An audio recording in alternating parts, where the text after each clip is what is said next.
355억 원. 맨체스터 유나이티드부터 레알 마드리드까지 수많은 이적료를 받지만 꽤나 인상적인 금액이었습니다. 미국이 한 명의 33세 아시아 선수에게 지불한 MLS 역대 최고 이적료. 그리고 제가 2025년 9월 7일과 10일에 벌어진 한국 국가대표팀의 친선 경기는 이적료의 액수보다 훨씬 충격적이었습니다.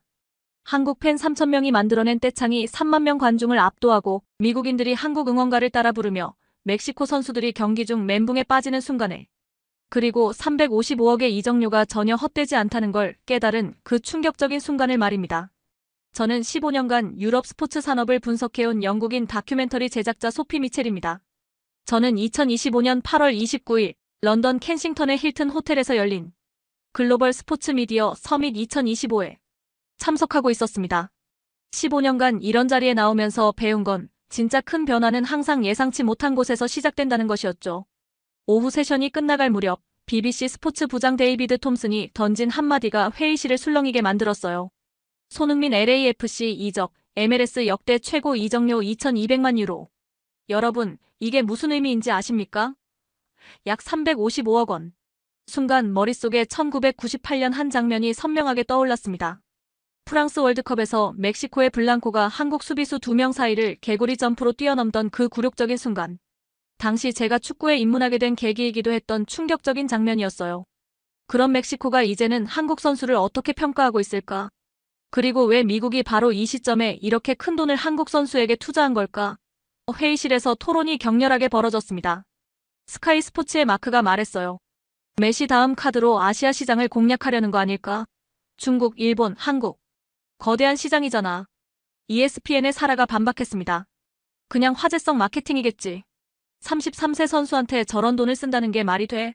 하지만 제 직감은 완전히 달랐어요.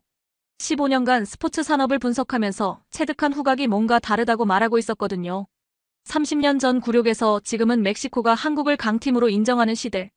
이런 역사적 전환점에서 일어나는 거대한 투자에는 반드시 치밀한 전략이 숨어 있다는 것을 알고 있었습니다. 호텔바에서 맥주 한 잔을 마시며 가설을 정리했어요. 2026 북미 월드컵을 겨냥한 미국의 축구판도 변화 계획. 특히 아시아 시장 장악을 위한 장기 전략이 아닐까? 그때 폰에 푸시 알림이 떴습니다. 한국 대 멕시코 친선 경기 9월 10일 내슈빌에서 개최. 바로 이거다. 뉴욕이나 LA 같은 1급 도시가 아닌 테네시 내슈빌. 컨트리 뮤직과 미식 축구의 도시에서 벌어지는 반응을 보면 진짜 변화의 신호를 정확히 읽을 수 있을 거라고 확신했습니다.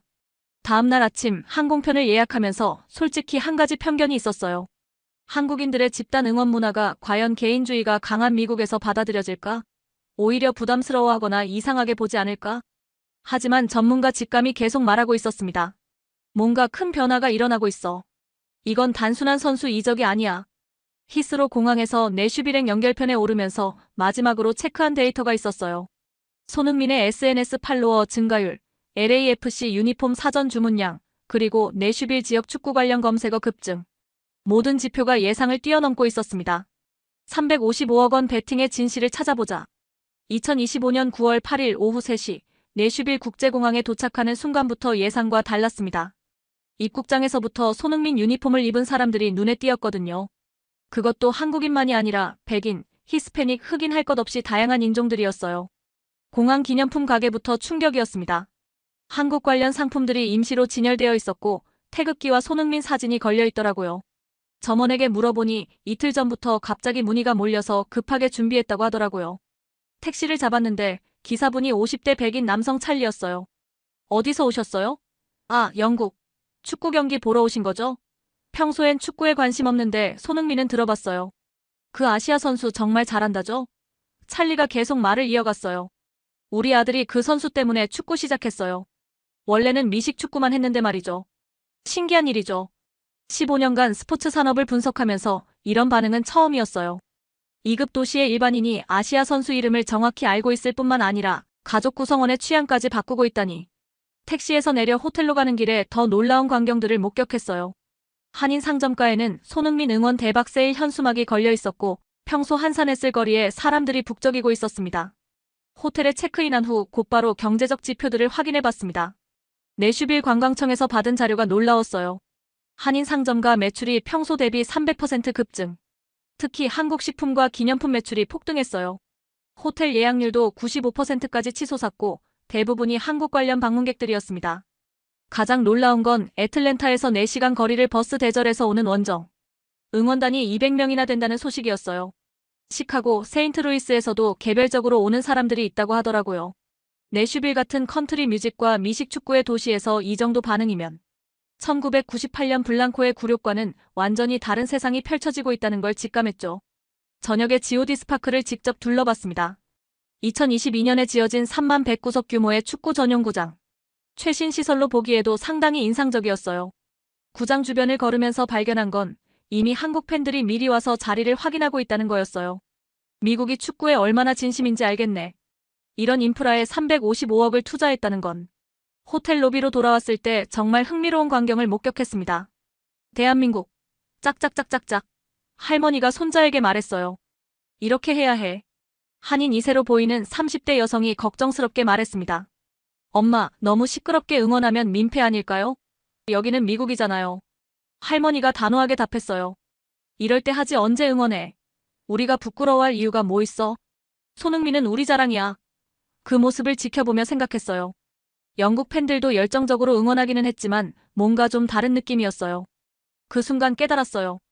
이건 단순한 스포츠 관람이 아니라 하나의 문화적 현상이구나. 9월 9일 오전부터 본격적인 취재를 시작했습니다. 먼저 내슈빌 한인회장 박민수 씨 58세와 카페에서 인터뷰를 진행했어요. 솔직히 말씀드리면 경제적 효과도 기대하지만 그보다 더 중요한 건 우리 아이들이 당당해지는 거예요. 박 회장의 목소리에는 30년간의 한이 녹아 있었습니다. 1998년 블랑코가 우리 수비수들 사이를 개구리 점프로 뛰어넘을 때를 기억하세요? 그때 저는 20대 후반이었는데 멕시코한테 완전히 무시당하는 기분이었어요. 그가 계속 말을 이어갔어요. 그런데 지금은 완전히 다른 시대입니다. 우리 아이들이 손흥민 얘기하면서 자신감 있게 말해요. 우리가 축구 잘해 이런 식으로요. 이런 변화가 돈으로 살 수 있는 건가요? 점심시간에 우연히 내슈빌에 출장. 온 LAFC 마케팅 디렉터 제임스 앤더슨을 한인 식당에서 만났습니다. 그가 들려준 이야기는 정말 충격적이었어요. 손흥민 유니폼이 벌써 150만 장 팔렸어요. 이건 메시가 인터 마이애미 이적했을 때보다 3배 많은 수준입니다. 심지어 마이클 조던의 시카고 불스 유니폼 판매 기록도 넘어섰어요. 전 세계 모든 스포츠를 통틀어서 말이죠. 제임스가 보여준 내부 자료가 더 놀라웠어요. 아시아 지역 중계권료가 300% 상승했고 특히 한국에서의 시청률은 예상치의 500%를 넘어섰어요. 중국과 일본에서도 손흥민 때문에 MLS에 관심을 갖기 시작했고요. 숫자로 보니 355억 원 투자가 전혀 비싸지 않았어요. 오히려 저렴한 쇼핑이었던 거죠. 오후에 한인 커뮤니티 센터에서 85세 김철수 할아버지를 만났습니다. 6.25를 겪으신 그의 이야기는 특별했어요. 6.25 때는 정말 이런 날이 올 줄 몰랐어요. 그때는 우리가 축구로 세계에서 인정받을 거라고는 꿈도 못 꿨거든요. 이런 날을 살면서 보게 될 줄 몰랐어요. 현지 스포츠바 더 골든 부트 사장 마이크 존슨 45세도 확실한 변화를 체감하고 있었어요. 20년 넘게 장사했는데 이런 건 처음이에요. 평소엔 미식 축구와 NASCAR, 가끔 야구만 틀었거든요. 근데 요즘 젊은 손님들이 축구도 틀어달라고 해요. 특히 손흥민 경기는 꼭 보여달라고 하더라고요. 마이크가 계속 설명했어요. 어제는 백인 아이가 와서 한국 응원가 배우고 싶다고 하더라고요. 신기하죠? 내가 알기로는 축구 응원에 노래가 있다는 것도 몰랐거든요. 저녁에 가장 인상적이었던 건 한국 응원 문화의 실제 모습을 목격한 거였어요.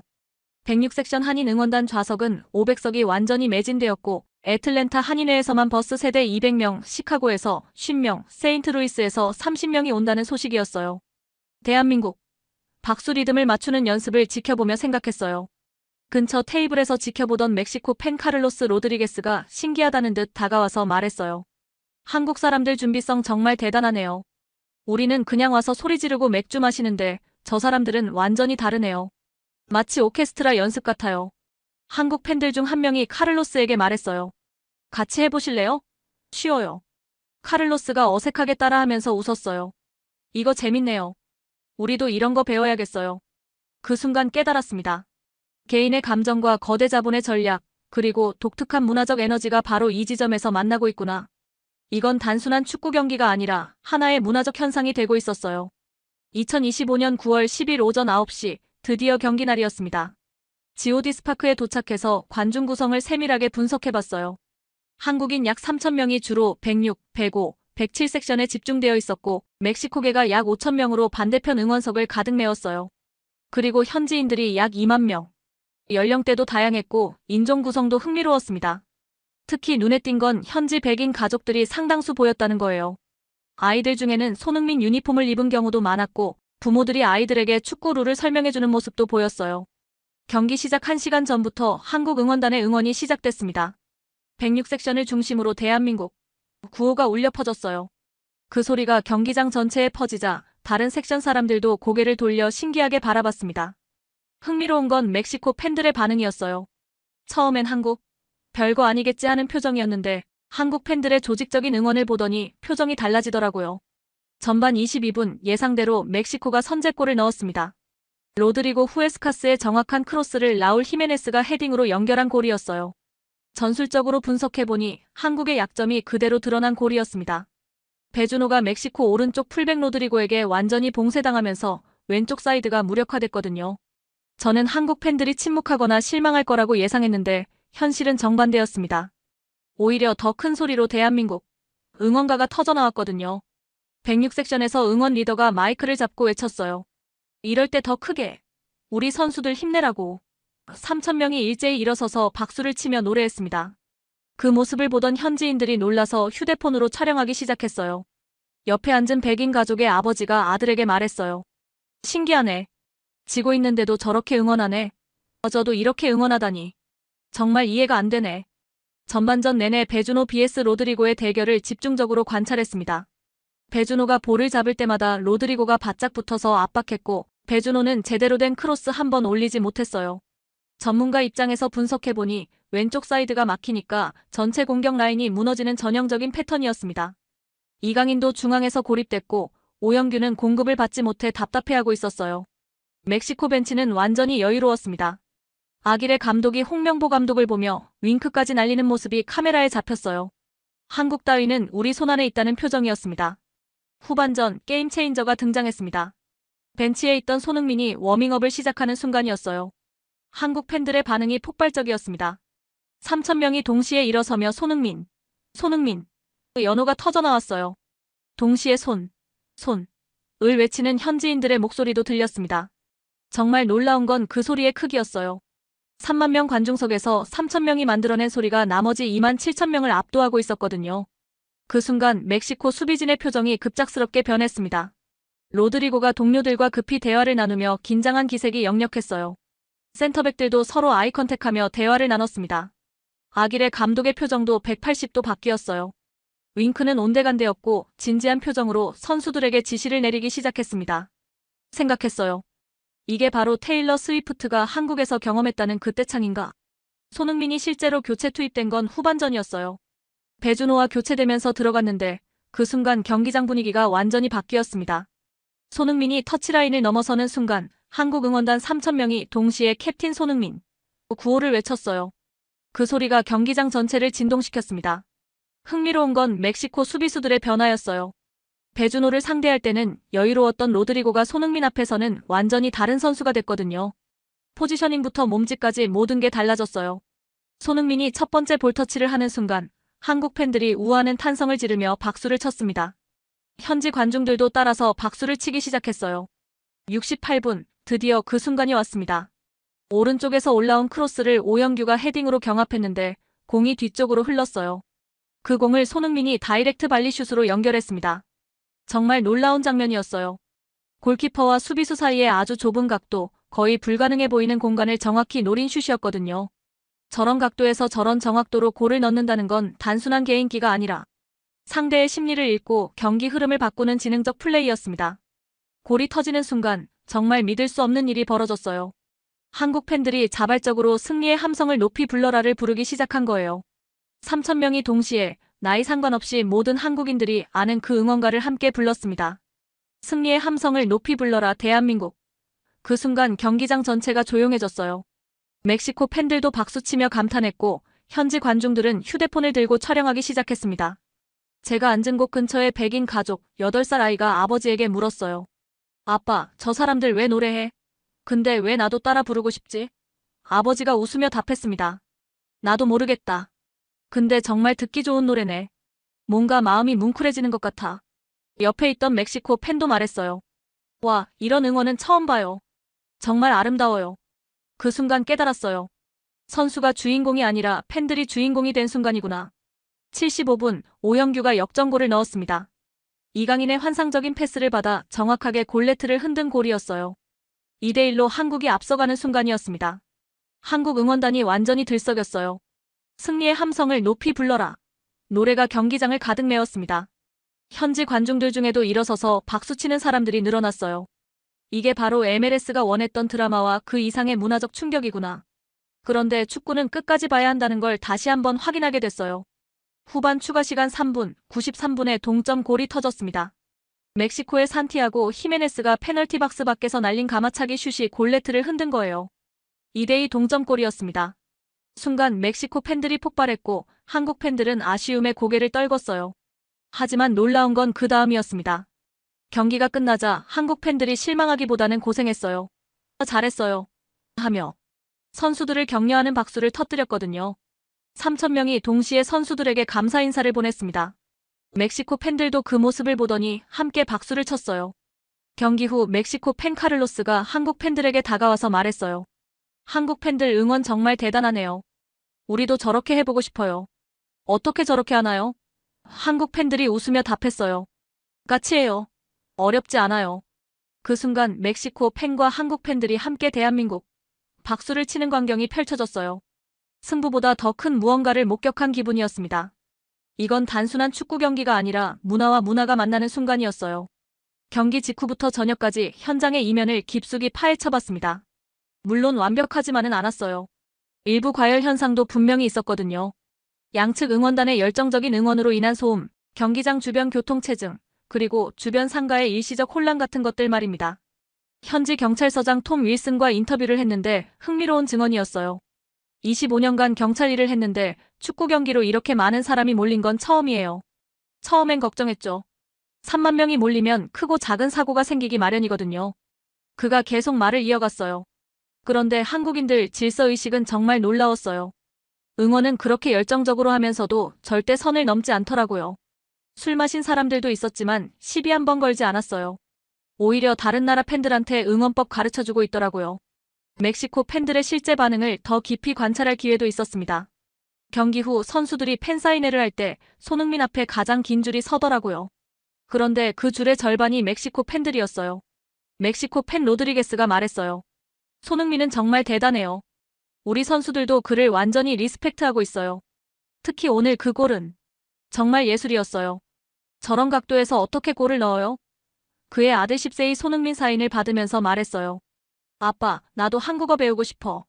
한국 응원가 정말 멋있어. 우리보다 축구 강국인 멕시코 팬들이 손흥민을 이렇게 인정하다니. 전술적 분석도 더 세밀하게 해봤습니다. 배준호가 있을 때와 손흥민이 들어간 후의 차이가 극명했거든요. LAFC 스카우트 관계자 제임스가 전술적 분석을 들려줬어요. 배준호 선수도 충분히 좋은 선수예요. 하지만 손흥민과는 차원이 달라요.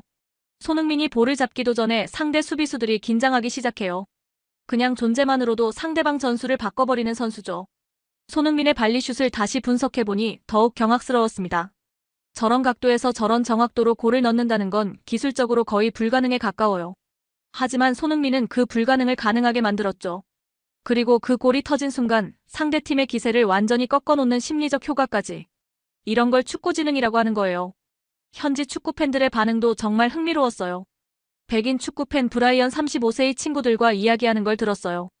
야, 미식 축구에서도 저런 플레이는 못 봤어. 톰 브레디가 그렇게 정확한 패스 던지는 것처럼 손흥민은 발로 그런 걸 해내는구나. 그의 친구 마이크가 답했어요. 축구가 이렇게 재밌는 스포츠였나? 한국 팬들처럼 응원하면 훨씬 더 재밌을 것 같은데. 우리도 저런 거 배워볼까? 문화적 차이점을 더 세밀하게 분석해봤습니다. 미국인 응원 개인적 박수, 조용한 관람, 간헐적 환호 한국인 응원 집단적 노래, 적극적 참여, 지속적 응원 멕시코인 응원 열정적이지만 개별적, 술과 함께하는 축제 분위기 한국인들의 응원에는 독특한 점이 있었어요. 지고 있을 때 오히려 더 크게 응원한다는 것. 이건 다른 나라 팬들에게는 이해하기 어려운 문화였거든요. 미국인 관중 스테이시 42세가 말했어요. 우리는 보통 팀이 지면 조용해지거나 일찍 나가는데 한국 사람들은 오히려 더 크게 응원하네요. 신기해요. 한국 가수들이 해외에서 경험하는 떼창과 똑같은 현상을 축구장에서 보고 있구나. 하지만 냉정하게 분석해보니 한계도 분명했습니다. 열정은 진짜지만 아직 현지인들이 이런 응원 방식에 완전히 익숙하지는 않아. 일부는 신기해하지만 일부는 부담스러워하기도 해. 내슈빌 시민 존슨 60세이 솔직하게 말했어요. 처음엔 좀 시끄럽다고 생각했어요. 미식 축구 경기와 비교하면 여전히 다른 종목이고요.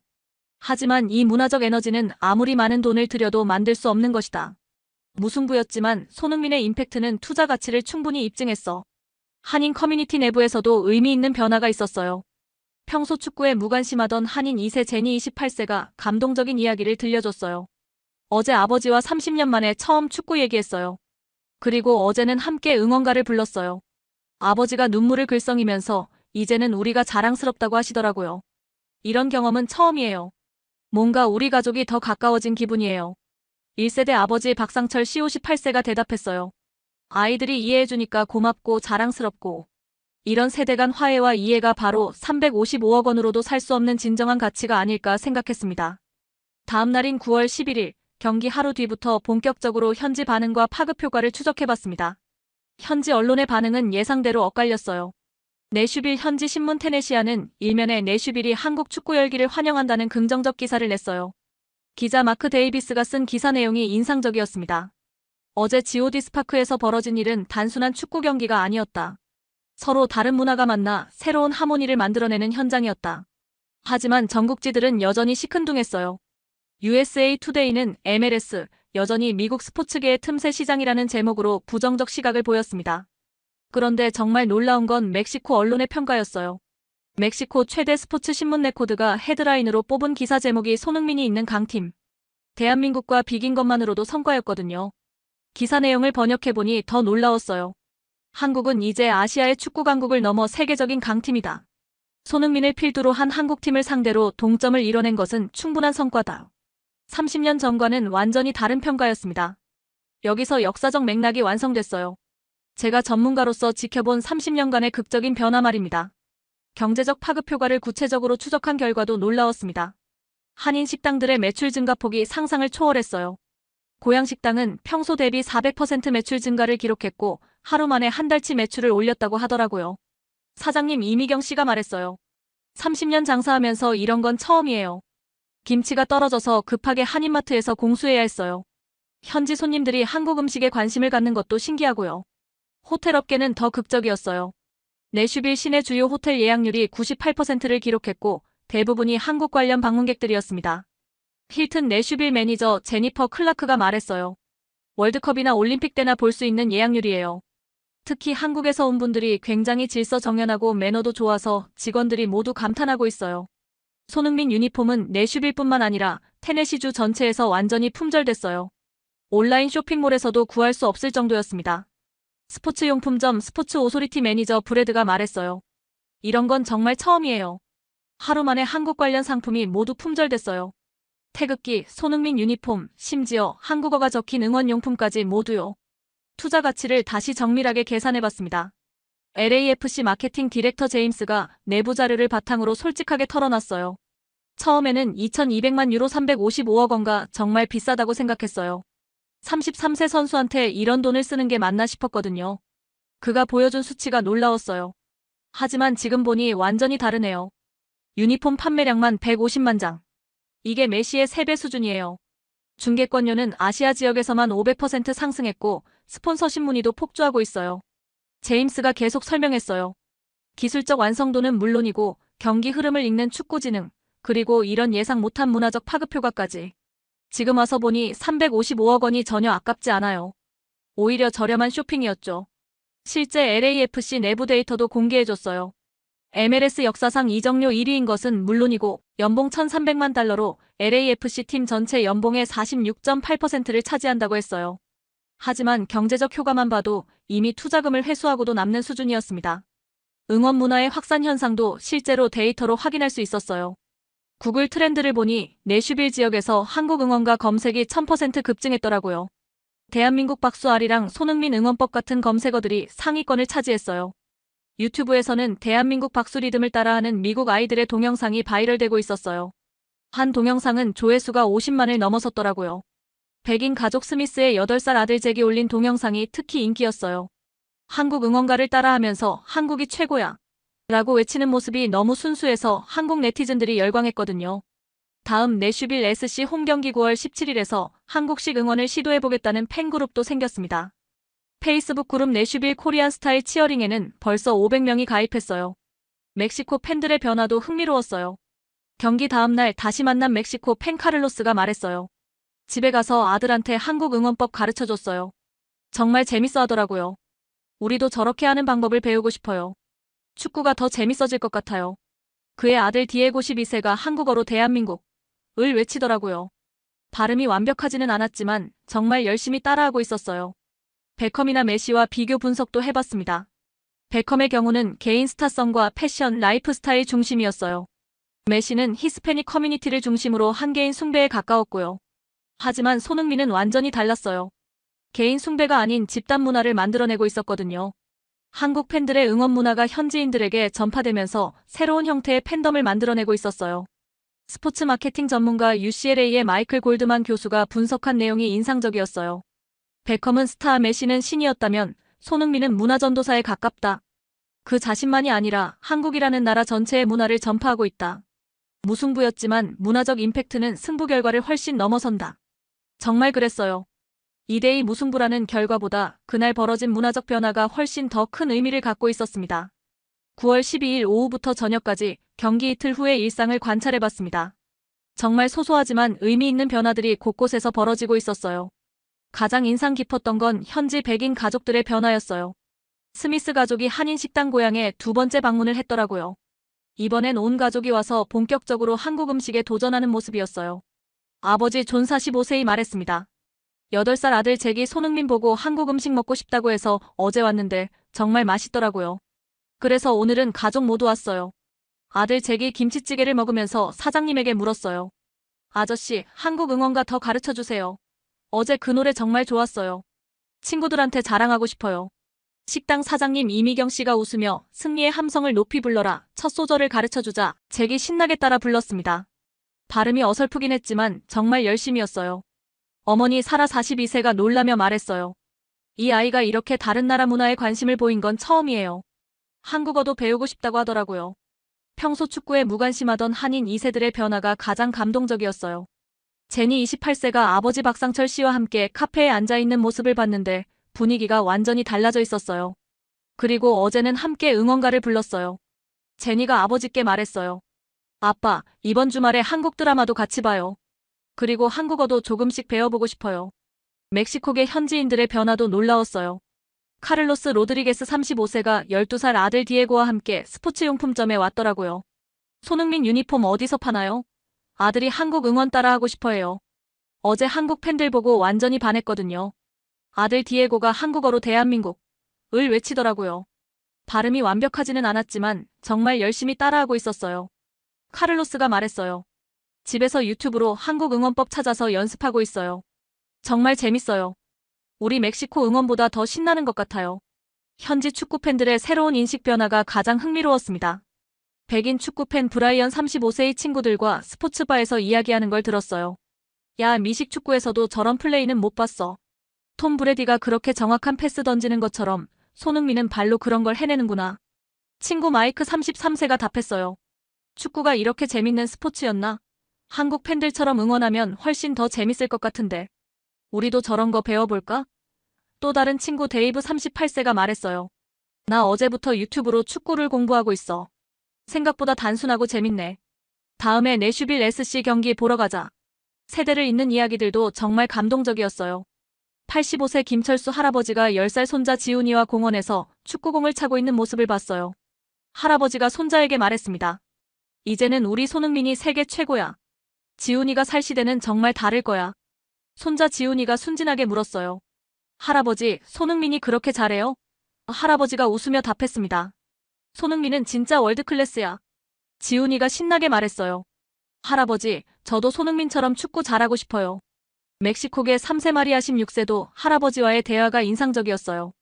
할아버지가 그때 한국을 우습게 봤다고 했잖아요. 근데 지금은 저도 손흥민 팬이에요. 정말 멋있어요. 할아버지도 이제 손흥민 인정하시죠?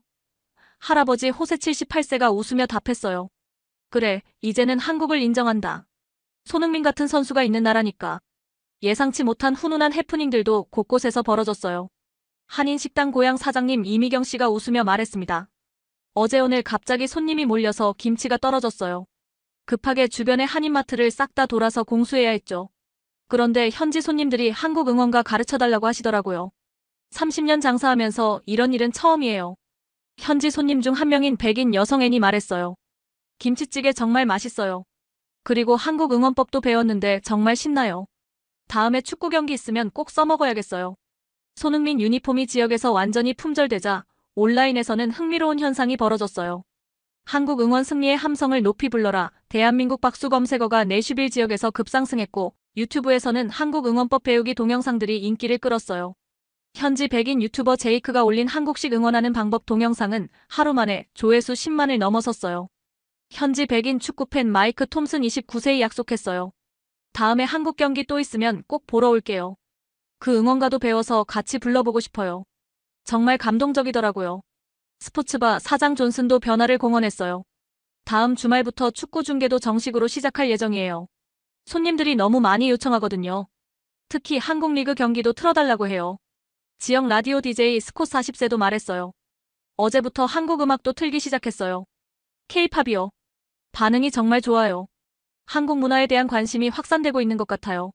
내슈빌 시립도서관에서는 한국어 학습서 대출이 급증했다는 소식도 들려왔어요. 사서 메리 35세가 말했어요. 어제부터 한국어 책 문의가 10배 늘었어요. 한국 문화 관련 책도 모두 대출 중이고요. 이런 현상은 처음이에요. 한국문화원에서도 문의가 폭주했다고 해요. 문화원 직원 김수진 씨가 말했어요. 한국어 수업, 한국 요리 클래스, K-팝 댄스 수업까지 모든 문의가 늘었어요. 내슈빌에서 이런 관심을 받은 건 처음이에요. 그때 깨달았습니다. 거창한 마케팅 전략이나 천문학적 투자금이 아니었어요. 김치찌개에 도전하는 8살 아이의 웃음, 아버지와 30년 만에 나눈 첫 진솔한 대화, 30년 전 굴욕을. 이제는 자랑으로 말하는 할아버지의 눈물, 이웃에게 떡 돌리는 따뜻한 마음, 그리고 세대와 인종을 넘어 함께 부르는 응원가. 진짜 변화는 이런 작은 순간들에서 시작되더군요. 355억 원 투자의 진짜 가치도 바로 여기에 있었던 거예요.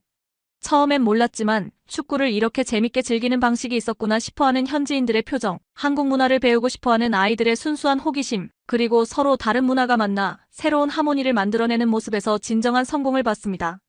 이건 돈으로 살 수 없는 것이었어요. 9월 13일 영국으로 돌아가는 비행기를 앞두고 4일간의 취재를 정리하며 최종 분석을 해봤습니다. 내슈빌 공항 라운지에 앉아 노트북을 펼치며 생각했어요. 정말 많은 걸 보고 배웠구나. 초기에 세운 가설이 완벽하게 검증됐어요. MLS의 아시아 전략은 단순한 마케팅이 아니었습니다. 2026 월드컵을 겨냥한 치밀한 장기 전략이었고 문화적 파급 효과까지 계산에 넣은 정교한 투자였죠.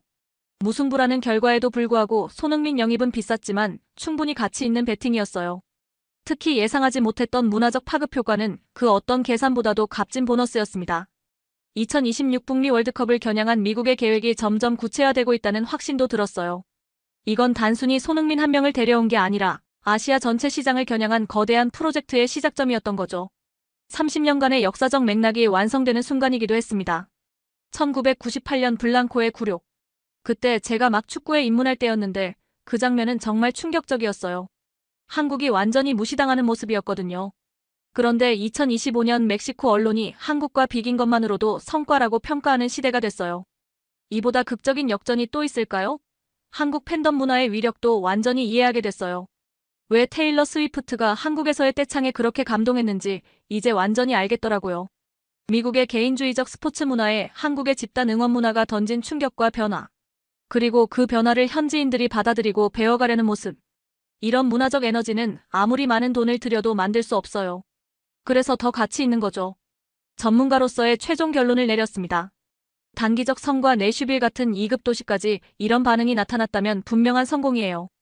1급 도시에서는 더 큰 파급 효과가 있을 거예요. 중장기 전망 현지인들이 한국식 응원 문화를 배워가며 더 재밌어하는 모습이 진짜 핵심입니다. 이게 지속된다면 미국 스포츠 문화 자체가 바뀔 수도 있어요. 글로벌함의 미국이 축구에서도 주도권을 잡으려는 전략의 신호탄이에요. 유럽도 더 이상 MLS를 무시할 수 없을 거예요. 업계에 던지는 메시지도 명확했습니다. 유럽 축구계도 각성해야 해요. MLS가 더 이상 유럽 선수들의 은퇴리그가 아니라 진짜 경쟁자가 되고 있어요. 아시아 시장의 힘과 문화적 영향력을 제대로 보여준 사례거든요. 가장 중요한 교훈은 문화적 차이를 이해하고 존중하지 못하면 진짜 팬덤은 만들 수 없다는 것입니다. 돈만으로는 한계가 있어요. 진정한 문화적 교감이 있어야 지속 가능한 성공이 가능해요. 비행기에 탑승하기 전 마지막으로 시청자 여러분께 꼭 전하고 싶은 말이 있었어요. 여러분의 응원이 단순한 응원이 아닙니다. 글로벌 스포츠 판도를 바꾸는 문화적 힘이에요. 1998년의 굴욕을 2025년의 자랑으로 바꾼 것처럼 앞으로도 더 성숙한 팬문화로 발전해 나가시기 바랍니다. 하지만 자랑스러워하되 겸손함도 잃지 마세요. 여러분의 응원 문화가 세계를 놀라게 하고 현지인들이 더 재밌게 축구를 즐기는 방법을 알게 해주고 있어요. 이건 정말 자랑스러운 일입니다. 내가 본 내슈빌의 변화처럼 여러분의 문화가 세계 곳곳에서 사람들을 하나로 만들고 서로 다른 문화 간의 이해를 높이는 역할을 하고 있어요. 런던행 비행기 안에서 저는 새로운 프로젝트를 시작했습니다. 2026 월드컵과 미국 축구 시장 변화, 그리고 한국 팬덤 문화의 글로벌 확산. 1994년 굴욕에서 2025년 자랑까지 이 다큐멘터리는 단순히 축구에 관한 이야기가 아니에요. 문화가 어떻게 사람들을 변화시키고 서로 다른 배경을 가진 사람들이 어떻게 하나가 될 수 있는지에 대한 이야기가 될 거예요. 355억 원, 그 숫자 뒤에 숨겨진 진실을 찾아 떠난 여행에서 저는 돈보다 훨씬 값진 것을 발견했습니다. 문화의 힘, 그리고 그 문화가 만들어내는 진정한 변화. 30년 전 굴욕의 기억이 30년 후 자랑의 순간으로 바뀌는 기적 같은 역전. 김치찌개에 도전하는 8살 아이의 웃음에서 시작된 작은 변화가 어떻게 거대한 문화적 물결이 되는지. 그리고 그 모든 변화의 중심에 서 있는 여러분들의 응원 문화. 이것이 바로 355억 원 베팅의 진짜 가치였습니다. 돈으로는 살 수 없는 것, 하지만 세상을 바꿀 수 있는 것. 그게 바로 문화의 힘이었어요. 4일간의 취재를 마치며 확신했습니다. 이건 단순한 스포츠 이적이 아니었어요. 한국 문화가 세계에 미치는 영향력을 보여주는 역사적 순간이었습니다. 내슈빌의 8살 잭이 한국 응원가를 부르고 멕시코 팬 카를로스가 아들에게 한국 응원법을 가르치고 85세 김철수 할아버지가 손자와 함께 자랑스럽게 응원하는 모습. 이 모든 장면들이 355억 원이라는 숫자보다 훨씬 더 값진 의미를 담고 있었어요. 그리고 이 모든 변화의 시작점에는 여러분들의 열정적이고 따뜻한 응원 문화가 있었습니다. 이 이야기가 흥미로우셨다면 구독과 좋아요 버튼을 눌러주세요.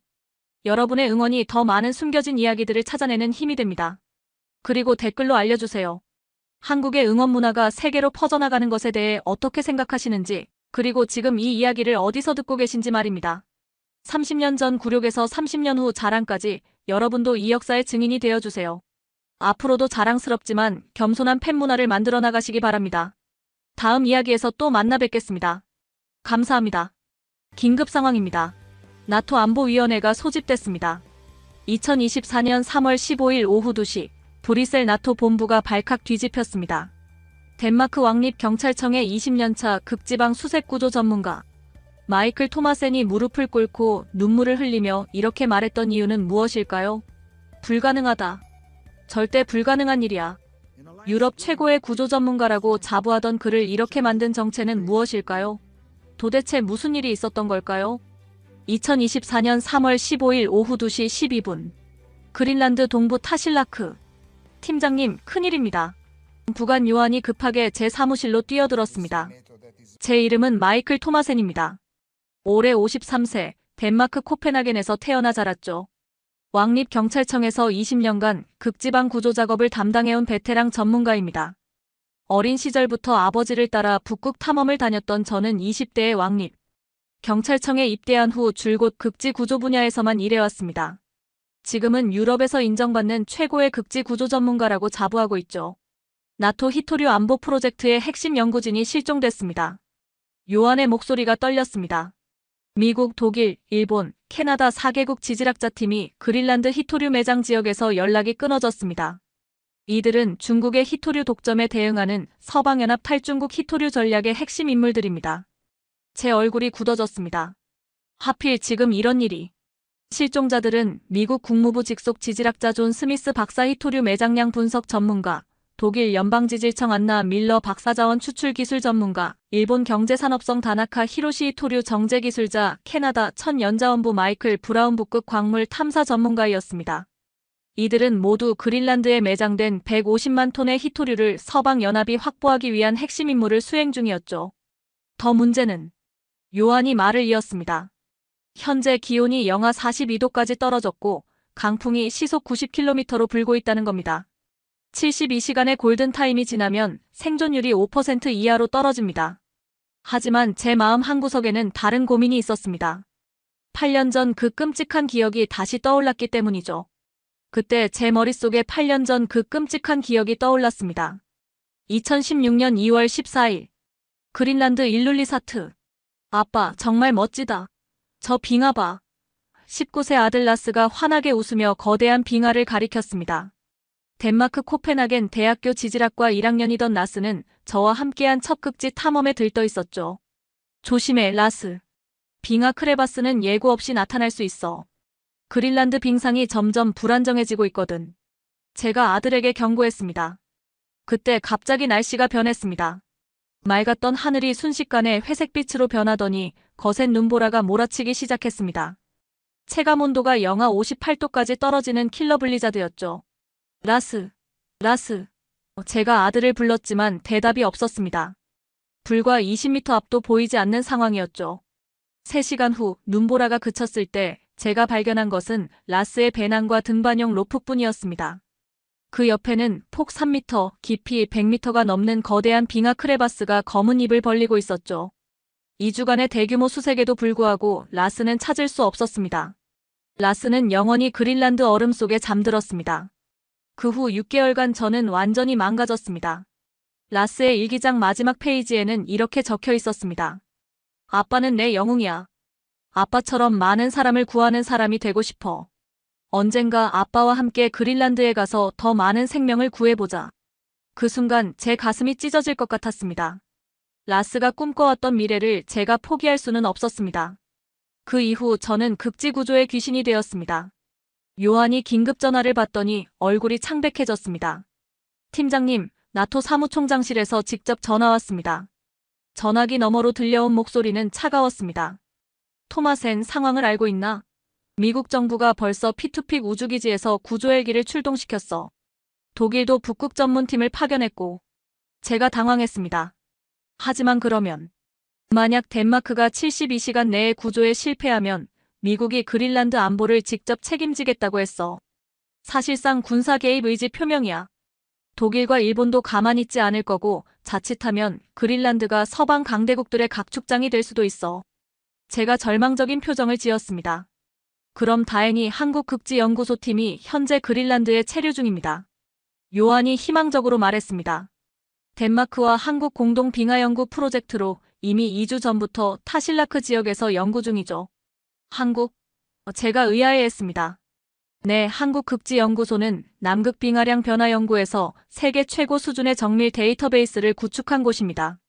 최근 그린란드에서 신종 완보동물도 발견했고요. 그런데 진돗개 2마리와 함께라고요? 제가 놀라며 물었습니다. 네, 진돗개는 이중모 구조로 영하 40도에서도 활동 가능하고 후각이 일반 구조견의 3배 이상 예민하다고 합니다. 현지 적응 훈련도 겸하고 있다고 하는데 제가 잠시 망설였습니다. 15kg도 안 되는 중형견을 시베리안 허스키도 못 버티는 상황에서 하지만 다른 선택이 없었습니다. 미국과 독일의 구조팀이 도착하기까지 48시간. 그 전에 반드시 실종자들을 찾아야 했습니다. 2024년 3월 16일 오전 6시. 타실라크 베이스 캠프. 한국팀과 덴마크팀이 합류했습니다. 박준혁 35세, 극지연구소 빙하연구팀장. 김서연 29세, 수의사. 그리고 이미 2주간 그린란드 환경에 완벽히 적응한 진돗개 2마리. 설강이 빙심아. 괜찮지? 박준혁이 부르자 흰색과 황갈색 진돗개들이 꼬리를 흔들며 다가왔습니다. 영하 35도의 혹독한 추위에도 전혀 개의치 않는 모습이었죠. 제가 다가가 악수를 청했습니다. 마이클 토마센입니다. 덴마크 극지구조본부장이죠. 박준혁입니다. 한국에서 왔습니다. 제 시선이 진돗개들에게 향했습니다. 이게 구조견이라고요? 제 목소리에 실망감이 역력했습니다. 우리 허스키들의 절반 크기네요. 이런 극한 상황에서 버틸 수 있을까요? 그때 덴마크 구조대원 중 한 명이 웃으며 말했습니다. 저 작은 녀석이 뭘 할 수 있겠어? 우리 토르보다 작잖아. 하지만 가까이 가서 보니 놀라운 것을 발견했습니다. 진돗개들은 방한복 없이도 털을 부풀리며 멀쩡히 뛰어다니고 있었습니다. 이중모 구조의 겉털이 바깥쪽 거친 털로 찬 바람을 막고 안쪽 부드러운 솜털이 체온을 보온하는 완벽한 천연 방한 시스템이었죠. 박준혁이 차분히 설명했습니다. 진돗개는 72시간 전 냄새까지 추적할 수 있고 좁은 공간에서도 활동할 수 있는 민첩성을 가지고 있습니다. 그때 긴급 통신이 들어왔습니다. 덴마크 팀, 미국 구조팀이 8시간 앞당겨 출발한다고 합니다. 기상 담당관이 급하게 보고했습니다. 독일 측도 첨단 열화상 드론을 추가 파견했고 CNN과 BBC가 생중계를 시작했습니다. 제 얼굴이 더욱 굳어졌습니다. 젠장. 이제 정말 시간이 없어. 현재 기온 영하 44도, 체감 온도는 영하 58도입니다. 가시거리 50m 이하, 강풍 지속. 기상 데이터가 계속 쏟아졌습니다. 박준혁이 말했습니다. 바로 출발하시죠. 우리 진돗개들은 준비됐습니다. 주변 덴마크 구조대원들이 수군거렸습니다. 저런 작은 개들이 뭘 할 수 있겠어? 한국도 참 이상한 나라야. 하지만 다른 대안이 없었습니다. 72시간의 골든타임은 이미 24시간이 지나간 상태였죠. 실종 지점까지는 헬기로 1시간, 도보로 3시간. 현재 기온 영하 44도, 체감 온도는 영하 58도입니다. 이 온도에서는 노출된 피부가 15분 안에 동상에 걸립니다. 기상 담당관이 최종 브리핑을 했습니다. 덴마크 구조견들이 먼저 투입됐습니다. 시베리안 허스키 토르와 프레야 각각 35kg, 그린란드계 날라와 시라 각각 32kg. 모두 대형견들이었습니다. 하지만 30분도 지나지 않아 문제가 발생했습니다. 토르가 발가락이 얼어서 절뚝거려요. 프레야도 떨고 있습니다. 영하 44도에서는 인간도 15분 안에 동상 위험에 노출되는데 시베리안 허스키조차 발가락과 귀 같은 말단 부위의 혈액순환이 어려워져 쉽게 얼어버렸습니다. 덴마크 구조대원 한 명이 장갑을 벗고 토르의 발을 확인하려다가 비명을 질렀습니다. 아! 손가락이. 불과 30초 만에 그의 손가락 끝이 하얗게 변하기 시작했습니다. 그런데 제가 진돗개들을 바라보니 놀라운 광경이 펼쳐졌습니다. 설강이와 빙시미는 여전히 활발하게 뛰어다니며 냄새를 맡고 있었습니다. 체온 측정 결과 덴마크 개들은 35.2도 정상 37.5도보다 낮음이었지만 진돗개들은 38.1도로 정상 체온을 유지하고 있었습니다. 정말 이상하네. 제가 중얼거렸습니다. 김서연이 자랑스럽게 설명했습니다. 진돗개는 한반도의 혹독한 겨울에 수천 년간 적응해온 견종이에요. 이중모 구조와 높은 기초대사율로 극한 추위를 견딜 수 있죠. 한국의 겨울이 유럽보다 더 춥거든요. 그때 빙시미가 갑자기 눈을 파먹기 시작했습니다. 제가 어이없어 하자 김서연이 웃으며 말했습니다. 저 애는 항상 저래요. 일하면서도 간식 챙겨 먹거든요. 간식을? 이런 상황에서? 그때 설강이가 갑자기 특정 방향으로 달려가기 시작했습니다. 뭔가를 발견했나 봐요. 박준혁이 설강이를 따라 움직였습니다. 30분을 달려간 끝에 발견한 것은 실종자들이 남긴 흔적이었습니다. GPS 좌표 75도 35N 42도 18W. 버려진 지질 탐사 장비, 발자국, 그리고 혈흔까지. 이 방향으로 이동한 것 같아요. 김서연이 외쳤습니다. 하지만 흔적은 거대한 크레바스 앞에서 끊어졌습니다. 설마. 제가 경악하며 크레바스를 내려다봤습니다. 그 순간 8년 전 라스를 잃었던 그 끔찍한 기억이 다시 떠올랐습니다. 똑같은 크레바스, 똑같은 침묵. 그날 밤 베이스 캠프에 연속으로 긴급 전화가 걸려왔습니다. 마이클, 상황이 어떠나? 덴마크 총리의 목소리였습니다. 캠프 내부 온도는 난방에도 불구하고 영상 2도였습니다. 제 입술이 약간 파랗게 변해 있었고 말할 때마다 하얀 입김이 나왔습니다. 실종자들의 흔적을 찾았습니다. 한국 진돗개들이 발견했어요. 제가 흥분된 목소리로 보고했습니다. 미안하지만 시간이 없어. 방금 워싱턴과 베를린에서 동시에 연락이 왔는데. 총리의 목소리가 긴장됐습니다. 뭐라고 하던가요? 미국 정부에서 그린란드 안보는 자유세계 보호를 위해 절실히 필요하다며 필요시 군사적 수단도 배제하지 않겠다고 했어. 독일도 탈중국 히토류 전략의 핵심 인물들을 구하기 위해 필요한 모든 조치를 취하겠다고 발표했고 더욱 심각한 소식이 이어졌습니다. 러시아 해군도 북극해에서 정례 훈련이라며 함대를 이동시키기 시작했어. 자칫하면 그린란드가 새로운 냉전 갈등의 시발점이 될 수도 있어. 전화를 끄는 저에게 요한이 다가왔습니다. 팀장님, CNN에서 생중계를 시작했습니다. 실시간 시청자 1200만 명입니다. TV 화면에는 그린란드 상공을 선회하는 미군 헬기들과 독일 구조선이 나오고 있었습니다. 그때 한국팀에서 뭔가 냄새가 나기 시작했습니다. 이게 무슨 냄새지? 덴마크 구조대원이 코를 찡그렸습니다. 박준혁이 보온병에서 뜨거운 김치찌개를 꺼내 먹기 시작했습니다. 덴마크 구조대원들은 경악했습니다. 저런 상황에서 매운 음식을? 요한이 걱정스럽게 말했습니다. 위장에 구멍이 뚫리겠어. 하지만 신기하게도 한국팀은 오히려 몸이 더 따뜻해 보였고 진돗개들도 김치 냄새를 맡고 더 활기를 보였습니다. 김서연이 설명했습니다. 매운 음식이 체내 혈관을 확장시켜 혈액순환을 촉진하고 체온을 높여줘요. 과학적으로 입증된 방법이죠. 박준혁이 진돗개에게 설강아, 이리 와. 하고 부르자 덴마크 구조대원이 물었습니다. 저게 명령어인가요? 아니요, 이름이에요. 설강이. 설강? 발음이 너무 어려워요. 그때 박준혁이 들어왔습니다.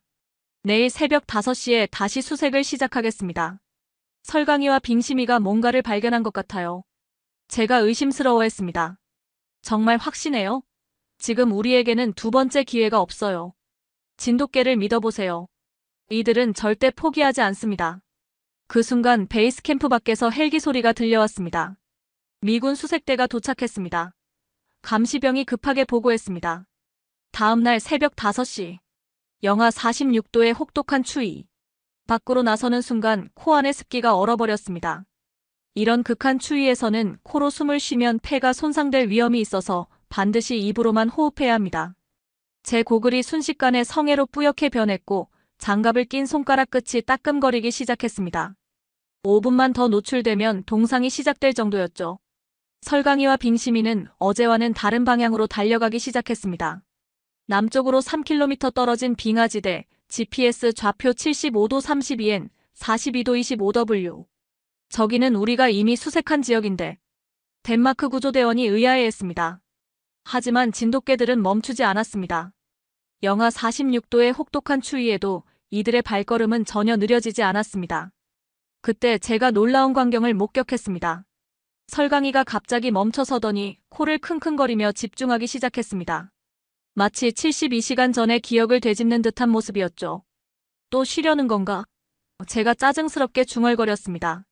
하지만 설강이는 갑자기 3km를 단숨에 달려가더니 거대한 빙하 크레바스 앞에서 격렬하게 짖기 시작했습니다. 제가 숨을 헐떡이며 따라와서 보니 그 자리에는 나토 히토류 탐사팀의 장비가 있었습니다. 이런. 이게 어떻게? 박준혁이 자랑스럽게 설명했습니다. 진돗개는 72시간 전 냄새도 추적할 수 있어요. 우리 허스키들은 12시간도 힘들어하는데 제가 숨을 내쉴 때마다 나오는 하얀 입김이 즉시 얼어서 작은 얼음 결정으로 떨어졌습니다. 이런 환경에서는 침을 뱉으면 땅에 닿기 전에 얼어버릴 정도였습니다. 아래에서 소리가 나요. 김서연이 외쳤습니다. 제가 로프를 이용해 크레바스를 내려다봤습니다. 25m 아래에서 희미한 목소리가 들려왔습니다. 여기요. 도와주세요. 실종된 4명의 나토 핵심 지질학자들이었습니다. 미국의 존 스미스, 독일의 안나 밀러, 일본의 다나카 히로시, 캐나다의 마이클 브라운. 모두 살아있었지만 심한 저체온증에 걸린 상태였죠. 이럴 수가. 제가 경악했습니다. 우리가 3일간 뒤진 지역인데 진돗개들이 어떻게. 하지만 구조는 쉽지 않았습니다. 크레바스가 너무 좁아서 덴마크 대형견들은 내려갈 수 없었습니다. 설강이 채구면 가능할 텐데. 김서연이 제안했습니다. 제가 반대했습니다. 25m 아래로 개를 내려보낸다고요? 너무 위험해. 진돗개의 가장 큰 특징은 주인에 대한 절대적 충성심입니다. 박 팀장의 명령이라면 무엇이든 할 거예요. 박준혁이 결단을 내렸습니다. 설강아, 내려가자. 그 순간 저는 8년 전 라스와의 마지막 순간을 떠올렸습니다. 만약 그때 이런 용감한 동반자가 있었다면 설강이가 특수 하네스를 착용하고 크레바스로 내려갔습니다. 25m 아래에서 나토 핵심 인력들이 기다리고 있었죠. 개가 내려왔어요. 독일의 안나 밀러 박사가 놀라워했습니다. 설강이는 박준혁의 무전 지시에 따라 정확히 부상자들에게 체온 유지용 핫팩, 응급처치 키트, 고칼로리 에너지바를 전달했습니다. 빙심이도 교대로 내려가서 식량과 보온용품을 날랐죠. 믿을 수 없어. 제가 중얼거렸습니다. 그때 미군 구조대가 도착했습니다. 이쪽이 덴마크 구조본부인가요? 우리가 인수하겠습니다. 미군 대령이 권위적으로 말했습니다. 아니요. 제가 단호하게 대답했습니다. 이미 구조작업이 진행 중입니다. 8시간에 걸친 정밀한 구조작업 끝에 4명 모두 무사히 구조됐습니다. 체온이 31도까지 떨어진 상태였습니다. 의료진이 보고했습니다. 정상 체온 37도에서 31도까지 떨어진 것은 중등도 저체온증 상태였습니다. 이 정도면 의식 저하, 심장 박동 저하, 근육 경직이 일어나는 단계죠. 실종자들이 의식을 잃기 직전이었습니다. 특히 미국의 존 스미스 박사는 이상 탈의 현상을 보이고 있었어요. 이상 탈의는 중증 저체온증에서 나타나는 무서운 증상입니다. 뇌가 오작동을 일으켜서 추위를 더위로 착각하고 옷을 벗어버리는 현상이죠. 손목과 발목에 심한 동상 흔적이 있고 일부는 이도 동상으로 물집이 생겨 있습니다. 의료진이 개들의 체온도 측정했습니다. 허스키들 35.2도 정상 37.5도보다 낮음, 진돗개들 38.1도 정상 유지. 제가 놀라며 물었습니다. 그럼 이 추위에 더 강하다는 뜻인가요? 진돗개의 이중모 구조와 높은 기초대사율 때문입니다. 한국의 겨울이 유럽보다 더 춥거든요. 이틀 후 코펜하겐으로 돌아와서 덴마크 총리실에서 열린 긴급 기자회견에서 전 세계 언론들이 몰려들었습니다. CNN 기자가 질문했습니다. 이번 구조작전이 나토 안보에 미치는 영향은 무엇인가요? 제가 진돗개들을 바라보며 말했습니다. 한국에 진돗개가 없었다면 불가능했을 일입니다. 이번 구조는 단순한 인명구조를 넘어서 서방연합의 히토류 전략을 구해낸 것입니다. BBC 기자가 추가로 물었습니다. 독일과 미국의 최첨단 장비로도 찾지 못한 것을 15kg의 한국개가 찾아낸 비결은 무엇인가요? 제가 진심으로 대답했습니다. 저는 20년간 극지방 구조를 해왔지만 이런 개는 처음 봤습니다. 72시간 전 냄새까지 추적하는 탁월한 후각, 영하 46도에서도 정상 체온을 유지하는 생존력, 그리고 무엇보다 절대 포기하지 않는 마음이 생명을 구했습니다. 제 목소리가 떨렸습니다. 8년 전 제 아들 라스를 잃었을 때 생각이 나서 제 눈에 눈물이 고였습니다. 이번에는 얼어붙지 않는 따뜻한 눈물이었죠. 크기가 아니라 마음이 중요하다는 것을 이들이 가르쳐줬습니다. 그때 뒤에서 박준혁이 조용히 말했습니다. 한국에는 작은 고추가 맵다는 속담이 있습니다. 기자회견 후 나토 사무총장실에서 연락이 왔습니다. 덴마크의 구조 성공으로 그린란드 위기가 해소됐습니다. 미국과 독일 정부가 공식적으로 감사를 표했고 한국 정부와의 극지 협력 확대를 논의하고 있습니다. 6개월 후 변화는 제 마음에서 시작됐습니다. 크리스마스 이브 아들의 무덤 앞에서 제가 말했습니다. 라스야, 아빠가 진짜 영웅들을 만났다. 그 옆에는 한국에서 보내온 작은 진돗개 라스가 조용히 다가와 제 무릎에 기댔습니다. 설강이의 새끼로 6개월 전 덴마크에 온 이 작은 개는 이제 제 가족이 되어 있었죠. 진돗개의 체온은 다른 개들보다 높아서 라스의 따뜻함이 제 다리를 통해 전해져 왔습니다. 한국의 진돗개들이야. 설강이와 빙심이를 만나고 이제는 설강이의 아들 라스와 함께하고 있단다. 제가 라스의 머리를 쓰다듬었습니다. 진돗개의 이중모 구조털은 마치 천연 방한복 같았습니다. 바깥쪽 거친 털이 찬바람을 막고 안쪽 부드러운 솜털이 체온을 보온하는 완벽한 시스템이었죠. 이제야 알겠어. 진정한 영웅은 포기하지 않는 마음에서 나오는 거구나. 박준혁과 김서연은 한 달 후 설강이, 빙심이와 함께 한국으로 돌아갔지만 덴마크 극지연구소와 한국 극지연구소 간 정식 협력 협정이 체결됐습니다. 덴마크 구조대도 진돗개 2마리를 추가로 도입해 덴마크와 한국 극지구조팀을 구성했죠. 생명을 구하는 일은 늘 숭고한 일인 듯 싶어요. 박준혁이 웃으며 말했습니다. 하지만 그 작은 구조가 제 인생을 완전히 바꿔놓았습니다. 1년 후 저는 덴마크 극지구조학교에서 진돗개와 함께하는 구조법을 가르치고 있습니다. 많은 학생들이 찾아와 물어봅니다. 작은 개가 정말 시베리안 허스키보다 나은가요? 제가 답합니다. 더 낫다고 할 수는 없어요. 하지만 다른 능력이 있죠. 72시간 전 냄새까지 추적할 수 있는 후각, 영하 46도에서도 정상 체온을 유지하는 생존력, 좁은 공간에서도 활동할 수 있는 민첩성, 그리고 무엇보다 절대 포기하지 않는 끈기요. 제 사무실 벽에는 라스의 사진 옆에 설강이, 빙심이, 그리고 지금의 라스 사진이 걸려 있습니다. 그 아래 작은 명패에는 이렇게 적혀 있습니다. 크기가 아니라 마음이 중요하다. 한국의 진돗개들이 가르쳐준 것. 매일 아침 제가 라스에게 말합니다. 고마워, 라스야. 내 엄마 설강이가 아빠에게 다시 희망을 찾아줬고, 이제 너도 아빠와 함께하게 됐구나. 라스는 꼬리를 흔들며 제 손을 핥습니다. 지금도 그린란드 어딘가에서는 한국의 진돗개들이 꼬리를 흔들며 달리고 있을 것입니다. 그로부터 6개월 후, 변화는 조용히 시작됐습니다. 2024년 9월 독일 연방경찰청에서 한국 진돗개 2마리 도입을 검토하기 시작했습니다. 독일 바이에른 주 알프스 산맥구조대에서 한국 진돗개의 극지 적응력에 대한 연구를 의뢰했죠. 노르웨이 수발바르 북극연구소에서도 한국 극지연구소와 진돗개 극지 적응 연구 프로젝트 논의를 시작했습니다. CNN에서 그린란드 구조의 숨은 영웅들 특집 기사가 나가면서 국제적인 관심이 높아졌습니다. 미국 알래스카 대학교 수의학과에서는 진돗개의 극지 생존 메커니즘에 대한 연구 제안서를 한국에 보냈죠. 하지만 가장 큰 변화는 나토 차원에서 일어났습니다. 2024년 7월 워싱턴 나토 정상회의에서 덴마크 총리가 극지 안보 강화를 위한 한국과의 협력 확대를 공식 제안했습니다. 한국의 극지 기술과 진돗개의 능력이 나토 북극 방어에 새로운 가능성을 보여줬다고 나토 관계자가 비공식적으로 언급했죠. 2024년 3월 그린란드 동부 마이클, 긴급 상황입니다. 요한이 급하게 들어왔습니다. 독일 관광객 2명이 빙하 트레킹 중 실종됐어요. 이미 18시간이 경과했습니다. 제가 장비를 챙기며 말했습니다. 라스, 준비됐나? 이제 생후 8개월이 된 라스가 꼬리를 흔들며 저를 바라봤습니다.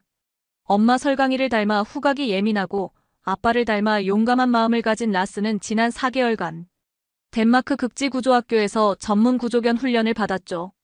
첫 실전이네, 라스야. 아직 어리지만 엄마를 닮아 용감하구나.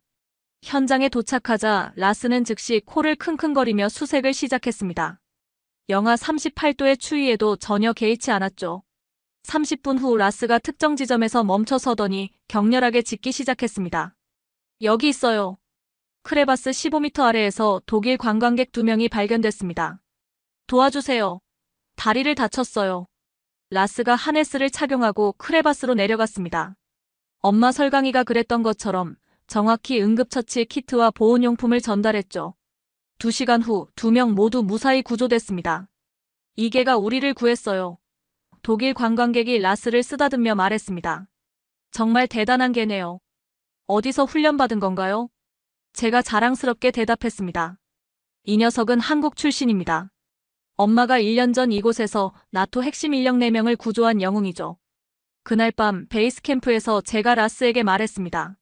라스야, 오늘 정말 자랑스러웠어. 내 엄마 설강이처럼, 그리고 내 이름의 주인인 인간 라스처럼 용감했어.